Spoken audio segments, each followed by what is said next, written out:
y bienvenidos a una nueva edición de Utopística, que es el programa en la red de la Biblioteca y Centro de Investigación Social Jesús T. Piñero de la Universidad del Este en Carolina. Quien les habla es Jaime Parch, catedrático auxiliar, destacado también en la Biblioteca Jesús T. Piñero en la UNE. Y hoy en Utopística tenemos una invitada muy especial. Tenemos con nosotros hoy la doctora Sandra Enríquez, que es profesora de Historia en la Facultad de Humanidades en la Universidad de Puerto Rico en Utuado. Bienvenida, Sandra. Muchas gracias, Jaime, por la invitación. Feliz de estar aquí luego de muchos años sin vernos. Pues una alegría tenerla aquí con nosotros. Pues la profesora Enríquez tiene una colección una producción de investigación histórica que es impresionante. Tenemos aquí varios de los libros que ella ha publicado y hoy queremos conversar sobre muchas de las investigaciones que ella ha realizado, ¿no? Hay una nota interesante, muy particular de muchos de los trabajos de Sandra, y es la presencia de historia oral en la producción, ¿no? Y historia oral como método y como contenido, ¿no? Pregunta, en su experiencia de tantas publicaciones, ¿qué elementos importantes aporta lo que es la historia oral a la investigación que usted hace? Pues, primero que nada, hablar un poquito sobre lo que es historia oral. Es una rama de la historia, ¿verdad?, que lo que hace es recoger testimonios. Y esto hace la historia como, yo pienso que la historia oral humaniza la historia. Por ejemplo, yo estoy enseñando un curso de historia en la universidad y, qué sé yo, estoy en el tema de la prera, por ejemplo. A veces nuestros estudiantes ven la historia allá y yo acá. Y entonces como que la historia oral como que los acerca al acontecimiento histórico. Y yo empecé a notar esto en mis estudiantes y comencé a utilizarlo como técnica en mis cursos, igualmente en mis investigaciones. Son entrevistas, yo la uso, bueno, yo lo que escribo es historias de mujeres. De las mujeres pues no se ha escrito mucho, así que de verdad que tengo que recurrir a la historia oral. Yo a la historia oral le llamo la historia de los silenciados, ¿verdad? Porque pues tú lo sabes, a veces encontramos un libro, pensemos nada más en el libro de texto de Historia de Puerto Rico. A veces se mencionan 2, 3 mujeres, lo máximo. Es como si las mujeres hubiéramos estado ausentes en siglos y siglos de historia. Así que no me queda de otra que recurrir a la historia oral. ¿Cómo lo hago? Pues a través de entrevistas. El problema es que pues los historiadores, muchos no confían en la historia oral. Sí, esa era una pregunta que le quería hacer porque, como usted dice, hay unos cuantos historiadores en varios lugares que realmente no aceptan a la entrevista de historia oral como fuentes fidedignas, porque insisten que la memoria humana falla y tiene sus limitaciones. Pero entiendo yo que en los últimos años se ha hecho unas investigaciones precisamente sobre la memoria, ¿no? Y que eso pues ha ampliado la manera en que se entiende y se utiliza, ¿no?, la historia oral. No solamente la cuestión de la memoria, sino también ellos entienden o alegan que un acontecimiento histórico a ti te puede impactar de una manera y a mí de otra. Y eso pues, por eso es que no considera la historia oral como algo verdadero, fidedigno. Otra cosa es que pues la historia pues no puede ser subjetiva, tiene que ser objetiva, y definitivamente la historia oral apela a los sentimientos, Y pues esas son varias de las razones por las cuales muchos historiadores no conciben la historia oral como fuente primaria. Ellos entienden que fuente primaria son documentos, datos históricos precisos, pero no la historia oral. Sin embargo, yo creo que es una manera como rica de entender los sucesos históricos. Y creo que también algunas personas piensan que historia oral es sentarse con una grabadora a conversar con la persona nada más. Y entiendo que el historiador que hace esta clase de historia también tiene que hacer las investigaciones previas. Ah, claro. Tiene que conocer el contexto y el proceso, ¿no? Incluso yo te voy a decir que yo le llamo a la historia oral como el farol que me va alumbrando el camino. Te voy a contar la historia de mi bisabuela. Ese trabajo yo lo hice cuando estudiábamos en el centro para la doctora Blanca Silvestrini, cuando ella nos pidió que rescatáramos una mujer de la historia, y yo tenía en mis recuerdos a mi abuelo contarme de su mamá, que era una mujer muy inteligente, que había una escuela en Vega Baja que tenía su nombre. Y pues nada, me lancé a buscar una educadora. Pues resultó que entrevistando gente me encontré con que mi bisabuela fue espiritista kardeciana. Incluso una cosa que en mi familia no se hablaba. Eso era bueno, jamás, nunca en la vida. Y ya yo era grande cuando me entero de esto, ¿me entiendes? Jamás yo escuché hablar eso en mi familia. Mucho más que eso. Me enteré, por ejemplo, que mi tatarabuelo, el padre de mi bisabuela, fue uno de los iniciadores del espiritismo kardeciano en Puerto Rico. Así que cuando eso me llevó entonces a indagar en el espiritismo kardeciano, y me encuentro a mi tatarabuelo en prácticamente todos los periódicos de la época. Así que fíjate cómo de la historia oral yo llego entonces a encontrar, a hacer otros hallazgos. No, me parece que esa es otra característica importante de la historia oral, ¿no? Que realmente los temas menos estudiados, menos investigados, pues en la historia oral muchas veces pues da acceso a historias de las mujeres, de las minorías, o sea, de los grupos marginados que no aparecen, como te dice, en los libros. Pues a través de la historia oral uno puede empezar por lo menos a despejar un poco esos temas que están en la sombra, ¿no? Y así que sé que algunos de tus libros, por ejemplo, son productos de trabajo que he hecho con sus estudiantes. ¿Cuál ha sido la reacción de los estudiantes a estos trabajos de historia oral? Bueno, esto es un proyecto que yo comencé hace más de 10 años, haciéndolo con mis estudiantes. Te puedo decir que ellos lo disfrutan. Al principio, como que se niegan, se resisten, ¿cómo voy a comenzar? Claro, yo les doy unas instrucciones de antemano, hacemos unas preguntas, y no es fácil, sobre todo entrevistar personas mayores, primero porque a veces se alejan del tema, quieren contarte otras cosas que les sucedieron en la vida, y hay que tener ciertas técnicas, ¿verdad?, para volverlos a traer al tema, que contesten lo que uno quiere contestar. Pero de verdad que ha sido una de mis experiencias más grandes y más enriquecedoras que he tenido como profesora en la universidad.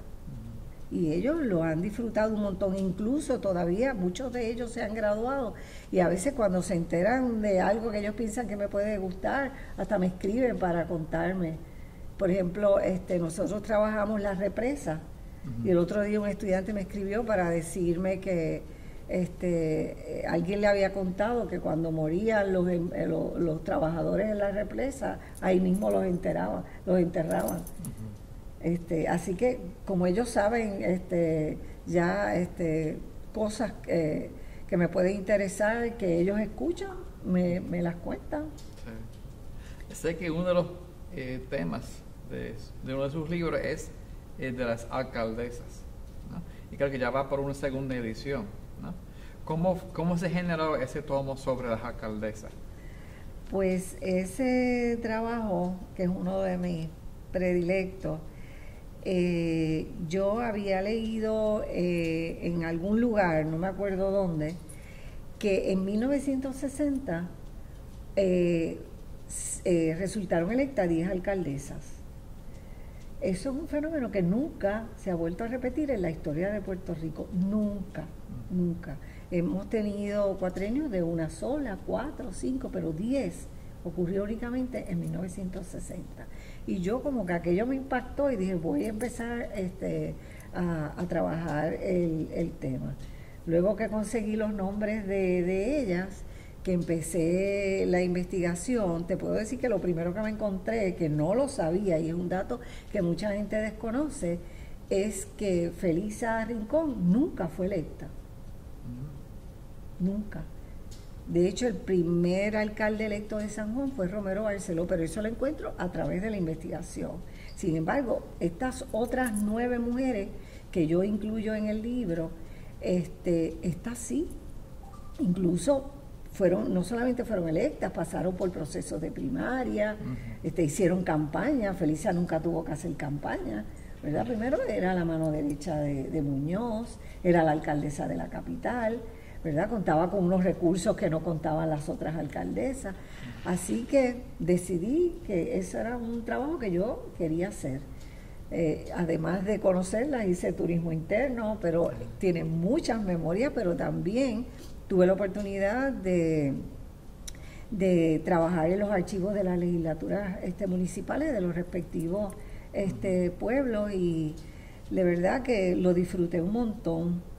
Me encanta escucharlas de ella. De hecho, el año pasado murió la alcaldesa de Coamo, pero todavía está viva la alcaldesa de Juncos y la de Juana Díaz. Y cuando usted se acercó para entrevistarla, ¿cuál fue la reacción de ella?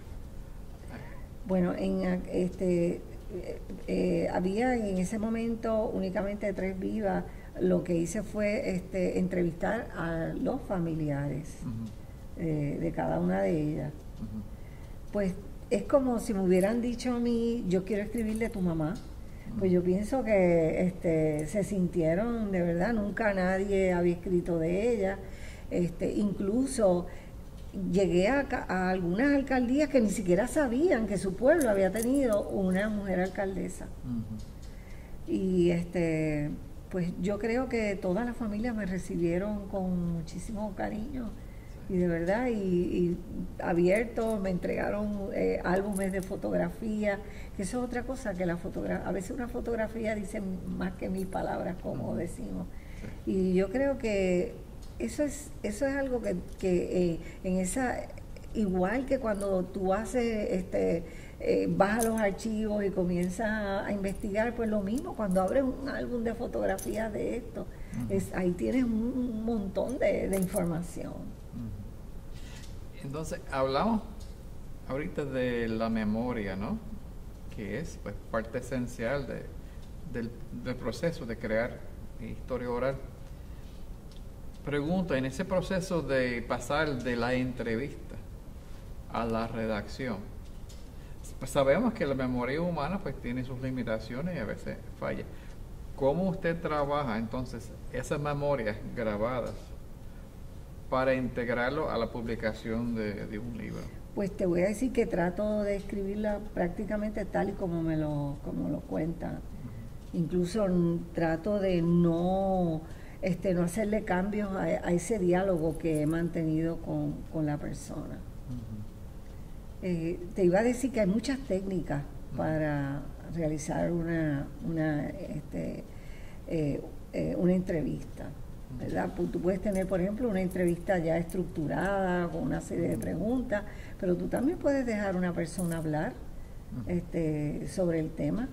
Esa es otra. Ahí yo aprendí también otra técnica de que tú puedes poner 2 o 3 personas.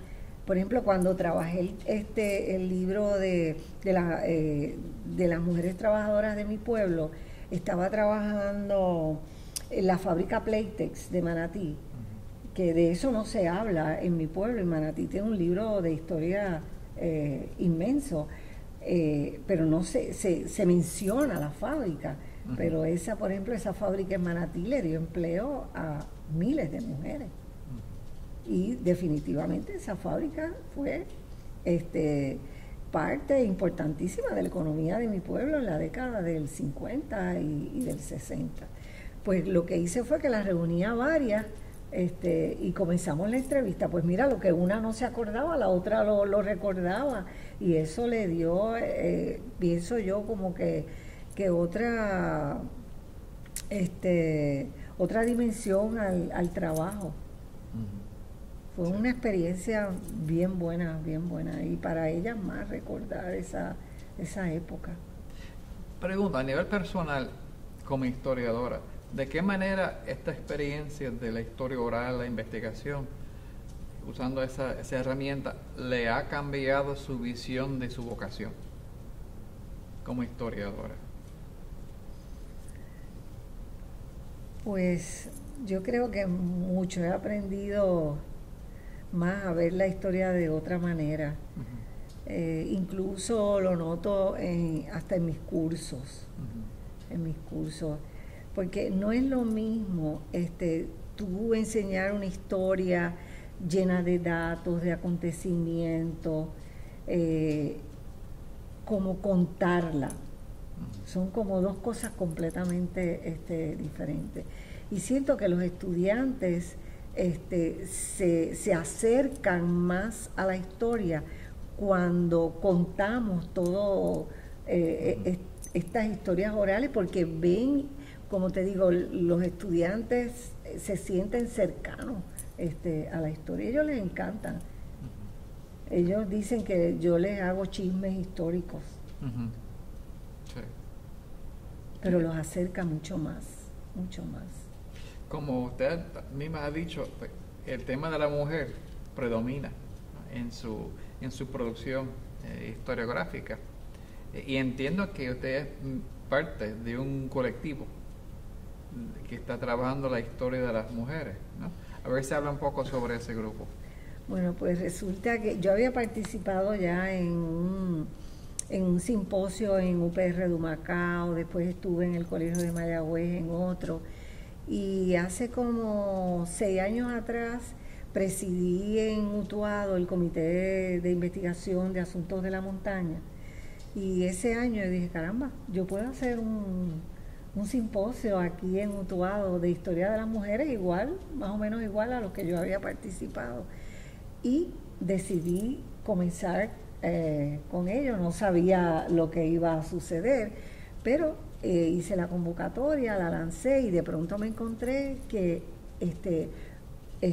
muchas mujeres que yo las había estudiado, que conocía sus libros, comenzaron a contestar, como por ejemplo el caso de la doctora Yamila Cise, Carmen Alicia Morales, y aparecieron al simposio con sus ponencias.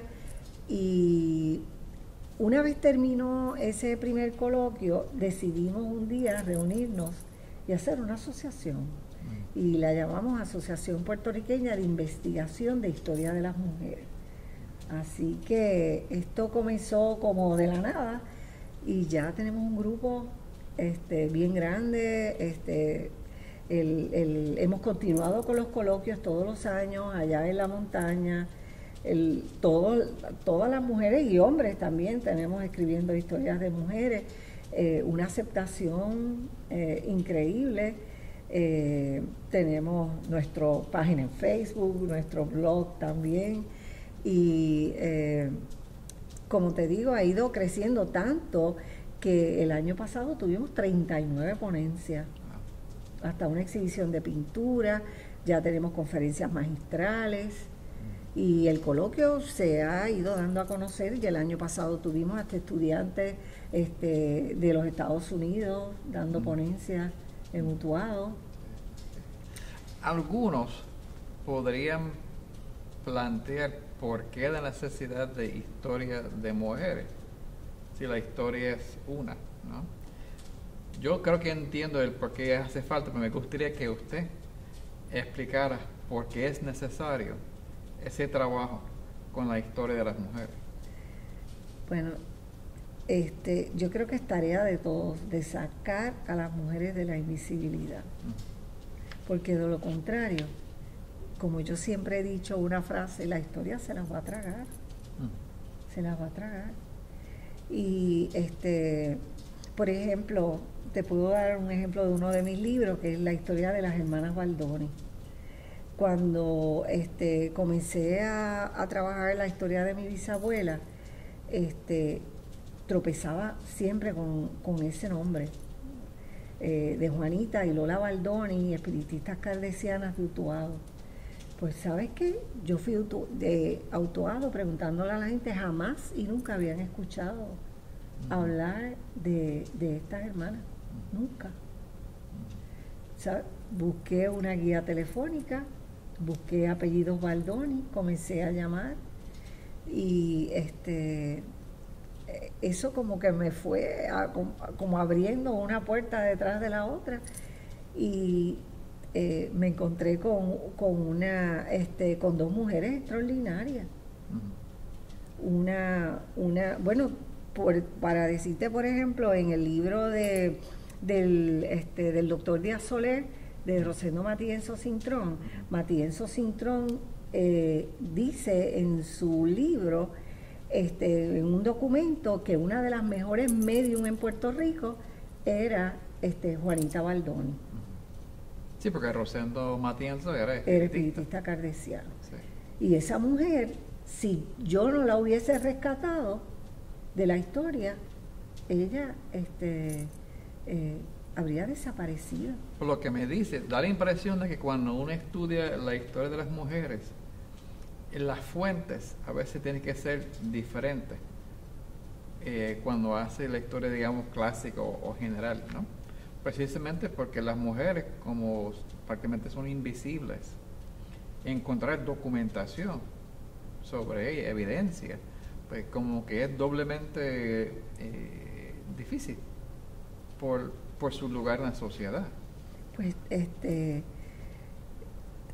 ahora mismo estoy trabajando la figura de Clara Luz Vizcarrondo. Ella fue la esposa de Samuel R. Quiñones. Estamos trabajando para un libro en la Interamericana y yo, claro está, como trabajo historias de mujeres, mi capítulo va a ser sobre la vida de ella. Pues, por ejemplo, el otro día me fui al Archivo General de Puerto Rico a revisar todos los documentos de Samuel R. Quiñones y no encontré nada excepto una foto de ella. Y Clara Luz Vizcarrondo fue una poeta extraordinaria. Tengo su libro precioso de poemas. Ella fue la responsable del Colegio para Niños Sordos, pero de ella no se habla. Pues entonces, en ese caso, ¿dónde va a buscar información sobre pues, esa figura? Ya revisé, por ejemplo, todo el periódico, los periódicos en la universidad, más o menos de su época, y encuentro, por ejemplo, algunos homenajes que le dieron, o ella acompañando al esposo en fotografía, pero voy a recurrir a la historia oral. Ya hasta me comuniqué con la hija del chofer de ellos, que incluso cuando la llamé comenzó a llorar, porque esto de las memorias es bien interesante. Esto, como dicen, recordar es vivir. Así que la gente de verdad quiere contar que la conocieron, y eso pues me va a ayudar en el proceso, porque no hay de otra. Ella fue una mujer que pudo haber brillado por luz propia, pero aceptó ese papel de vivir a la sombra de su esposo. Sí. ¿Tú recuerdas cuando tú participaste en el libro que hicimos en el centro, que yo hice el trabajo de Inés Mendoza? Sí. Pues ese trabajo, yo guardo unas memorias fabulosas, porque tuve unas experiencias maravillosas. Yo estuve con don Jack Delano, yo estuve con Cajiga, yo estuve con don Teodoro Vidal, que ese es otro, que utiliza la historia oral para contar. Ahora mismo yo estoy escribiendo un ensayo sobre la promesa de Reyes, y estoy utilizando un libro de don Teodoro Vidal, Y él va contando pueblo tras pueblo todas las entrevistas que él hace sobre las promesas de Reyes. Eso es historia oral. Sí, sí, Y cómo él reúne toda esa historia oral para perpetuar en la historia de Puerto Rico una tradición tan hermosa como la promesa de los Reyes. sí. Pregunto, este trabajo de ir recogiendo y diseminando la historia de las mujeres, ¿qué importancia ve en ese trabajo para el futuro de las mujeres? Pues fíjate, no solamente mis trabajos, porque ya yo veo como que esto está tomando un nuevo giro. O sea, ya tenemos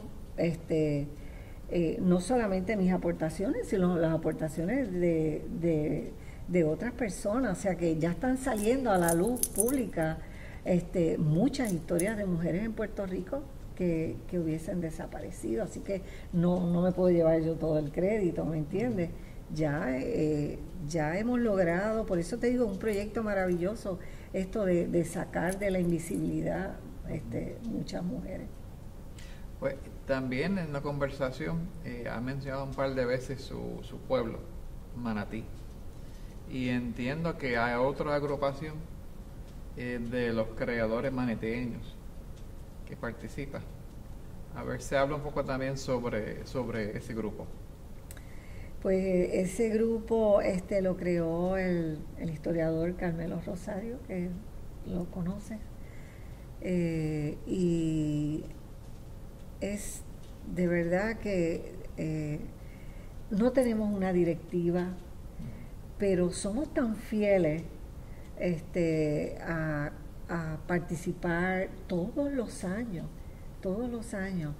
Y la participación ha ido en aumento tanto de manatieños como de manatieñas en cada una de estas actividades, que estamos haciendo actividades semanalmente, una por semana, desde finales de agosto hasta noviembre. Y participan, el grupo consiste de historiadores, poetas, pintores, ensayistas.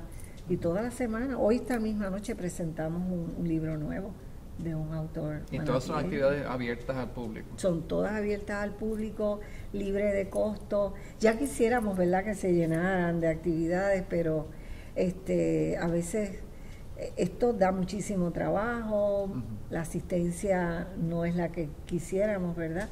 Pero eso no nos puede, qué sé yo, no nos puede sacar de lo que estamos haciendo el hecho de que no participe mucha gente, ¿verdad? Porque la cultura tiene que permanecer. Yo pienso que el día que esto desaparezca, desaparecemos como país. Fíjese, yo encuentro una constante en los trabajos suyos, ¿no? Tanto en historia oral como con las mujeres, como en la cultura manatieña, que lo que hace, a ver si voy bien, es como abrir espacio para que haya diálogo, para que haya intercambio, ¿no? Tanto en el salón de clases y el trabajo con la historia oral, ¿no?, que es dialogar, como con las mujeres, que de nuevo es el diálogo, el compartir experiencias e ideas, y los creadores manatieños. Me parece que eso es una constante en el trabajo suyo, ¿no?, de ir creando unos espacios donde la gente se encuentra y hay intercambio de ideas, ¿no? Me parece que es un trabajo fundamental, de base, ¿no?, para futuros trabajos quizás mayores, ¿no? El otro día me decía la doctora Barceló Miller, Sandra, ya pronto va a llegar el momento, ¿verdad?, que tenemos que soltar la batuta, entregarle la batuta a una generación nueva de historiadores. Y en el caso, por ejemplo, mío en Utuado, pues yo digo que ese es mi orgullo, ¿verdad?, que ya tenemos mucho. Bueno, ahora mismo hay 3 estudiantes que fueron míos en la universidad, que ya están terminando su doctorado y están haciendo historia y publicando. Y yo creo que eso como maestro y como maestra, pues eso nos tiene que llenar de orgullo, que nosotros nos vamos, pero llega una generación nueva que de alguna manera nosotros les hemos impactado y están siguiendo la misma trayectoria. Sí, porque bueno, el trabajo del historiador es ir recogiendo, ¿no? Para que conste, ¿no? Todo este proceso, ¿no? Y para que otras generaciones también pues, puedan beneficiarse de esa experiencia y ese aprendizaje, ¿no? Así que les felicito por el compromiso con la historia, con la cultura, con la juventud, y pues espero que siga por un buen tiempo más en ese trabajo, porque me parece que son trabajos esenciales, ¿no? Para aportar a enriquecer la cultura, ¿no? Así que pues le damos las gracias por compartir con nosotros hoy en Utopística, y pues esperamos una futura visita para que nos sigan contando los trabajos que realiza allá en la montaña. Ay, muchísimas gracias también por invitarme y nada, y querer conocer lo que estamos haciendo allá. Mucha gente piensa que solamente se hacen cosas acá en el área metropolitana, ¿verdad? Y a veces como que abandonamos un poco los pueblos del centro de la isla, pero allá también se hacen muchas cosas maravillosas. Fantástico. Bueno, de nuevo, gracias por su participación y su colaboración con nosotros. Y nos despedimos de nuestros amigos y público. Y agradecemos también el trabajo en la Cámara de Radamés Barreto. Y le invitamos a que nos sintonicen para una próxima edición de Utopística. Que estén bien.